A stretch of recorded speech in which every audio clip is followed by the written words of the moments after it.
I am not imagining it. I keep saying that out loud, like a lab result I can repeat until it becomes true. I stand at the mouth of our cul-de-sac with my phone in my right hand and my index finger pressed to the pulse point on my left wrist. The night is clean and quiet, the kind that makes every sound feel staged. I hit record. The camera faces the line of streetlights that curve around the circle of houses. My heartbeat is steady. I count it under my breath. What? Three. The nearest streetlight blinks off. I stop counting. The light comes back on. I swallow and try again, slower, like I'm giving my brain fewer chances to cheat. What?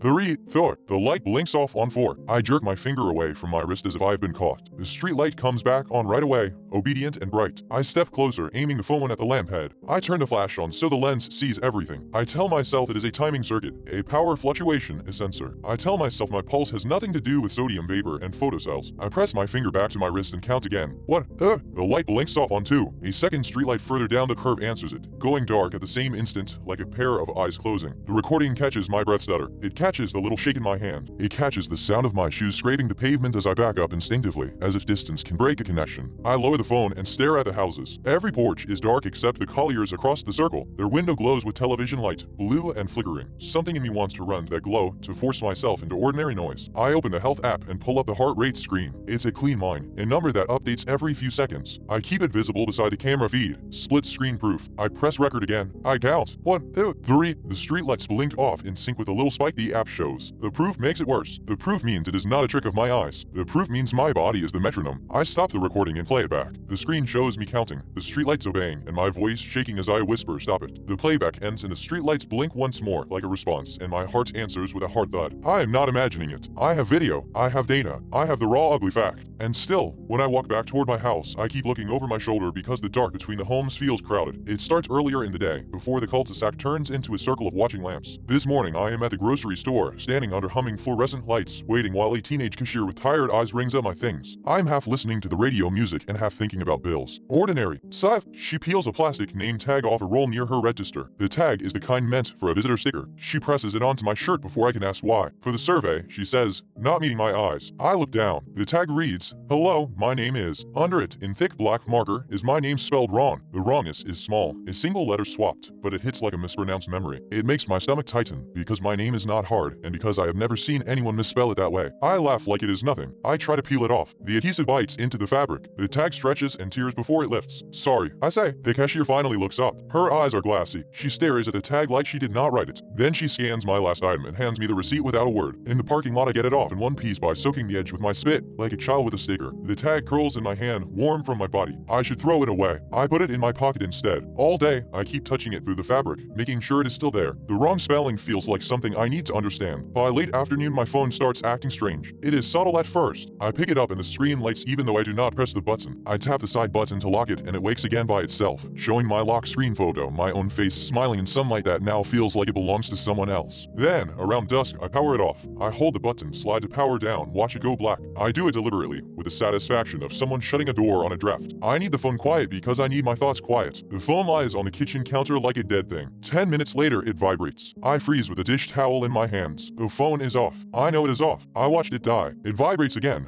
A quick double buzz like a message arriving. I step closer and touch the screen. Now there, black glass, my reflection hovering in it. Another vibration. Longer. I lift it. It is cool and heavy. The side button does nothing. The screen stays dark. The phone vibrates once more, and then, in the silence of my kitchen, I hear a sound that is not vibration. It is a tiny click, like a notification tone trying to play through a muted speaker. My throat goes dry. I set the phone down and back away from it as if it might crawl. I tell myself it is residual power. I'll do it. A stuck motor. Anything. The phone vibrates in a steady rhythm now. 3 buzzes, a pause. 3 buzzes, a pause. I realize with a sick little lurch that the pattern matches my breathing. I hold my breath. The buzzing stops. When I inhale, it starts again. I touch my chest. My heart is racing. The buzzing speeds up. I am not imagining it. I pick up the phone and carry it to the living room because the kitchen feels too exposed. I set it on the coffee table and sit across from it like it is a person I cannot trust. It vibrates once, then twice. I take the plastic name tag from my pocket and smooth it between my fingers. The wrong letter glares at me. It looks like a deliberate mistake, like a trap in a word puzzle. The phone vibrates again. I whisper, if you are on, turn on. The screen stays dead. The buzzing continues, patient. Outside, the streetlights come on. I watch their glow spill across the circle of pavement through my front window. My heart slows a little. The phone vibrates less. I stand and go to the window. The first streetlight by the curb blinks off. It blinks blinks on. My heart kicks and the light answers with another blink. That is when the cul-de-sac becomes a machine, and I am somehow part of it. I grab my jacket and step outside because the inside of my house feels too small to hold what is happening. The air is cold enough to sharpen my thoughts, but it does not help. The circle of houses sits quiet, each one a closed mouth. The streetlights stand like tall sentries, their bulbs humming faintly. I walk toward the nearest light and feel my pulse in my throat. The light blinks. I stop walking. It stays on. I take one step. My heart bumps. The light blinks again. The pattern is not random. It is responsive. I look up and see the lamp head, the metal housing, the glass. Nothing moves. No insects. No birds. I glance down at my phone, still powered off in my pocket. I can feel it vibrating against my thigh. A message from a device that is powered off. The thought is absurd, and yet my leg is buzzing like a second heartbeat. I pull the phone out. The screen is black. It vibrates once, then pauses, then vibrates twice. Morse code, my brain suggests, desperate to turn the unknown into something learned. I do not know Morse. I hold the phone up to my ear. I hear faint clicking inside, like something tapping on the other side of glass. The street light blinks. The click matches it. Across the circle, the collier's television glow dims for a moment and then brightens. A shadow passes behind their curtain. Someone moving, maybe just shifting on the couch. I want to yell, "Do you see this?" But I do not. If I speak it aloud, it becomes real in a way I cannot take back. I walk down the curve of the cul-de-sac beneath each light. My heart thumps and each lamp blinks as I pass, like it is counting me. The phone vibrates in my hand with each blink. It is like the device and the lights are talking through my body. I stop under the third light and force myself to breathe slowly. The phone vibrates slowly. The light blinks slowly. I press my finger to my wrist, feeling the pulse beat against bone. It is the same rhythm. My mouth tastes metallic. I do the only thing that makes sense to me, the thing I did at the beginning. I try to prove I am not imagining it. I start recording. I hold the phone up toward the streetlights even though the screen is dark. I have to remind myself the camera cannot record when the phone is off. The thought should comfort me. Instead it terrifies me,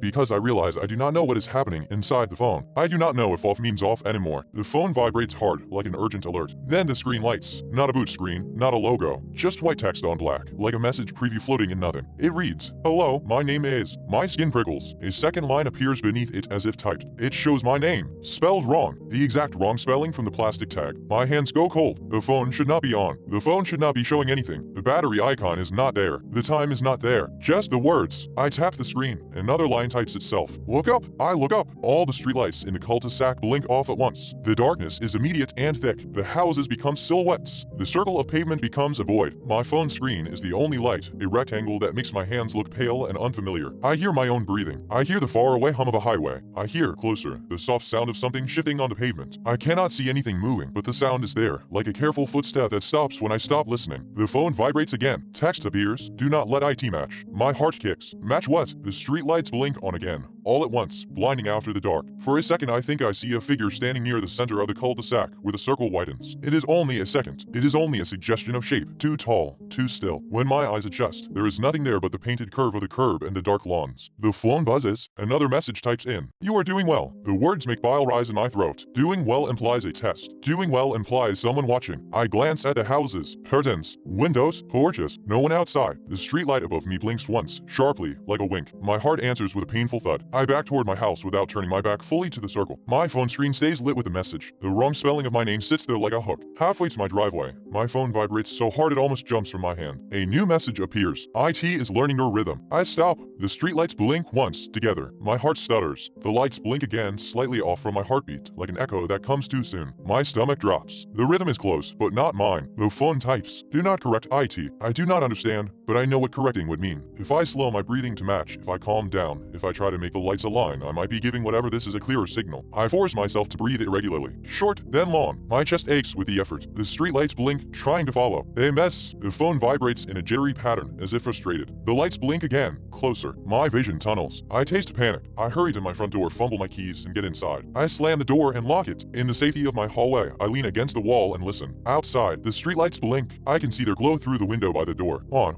off. The pattern is steady now, not matching my heart, matching something else. My phone vibrates and the screen shows another line. IT found a better heart. I stare at the words until they blur. My heart pounds, but the lights outside keep blinking in that other rhythm, indifferent to my panic. I move to the front window and peek through the curtain. On the pavement near the center of the cul-de-sac, something lies flat, pale against the dark. A plastic rectangle, a name tag. Even from here I can see the black marker on it. Hello, my name is, and beneath it, my name spelled wrong. My phone vibrates one last time, long and deep, like a closing door. The screen types. Go put IT on. The streetlights blink in that steady Chauja rhythm, and I realize the blinking is not coming from the bulbs anymore. It is coming from the shadows between them. Something in the dark is learning to pulse, and it is getting closer to the door.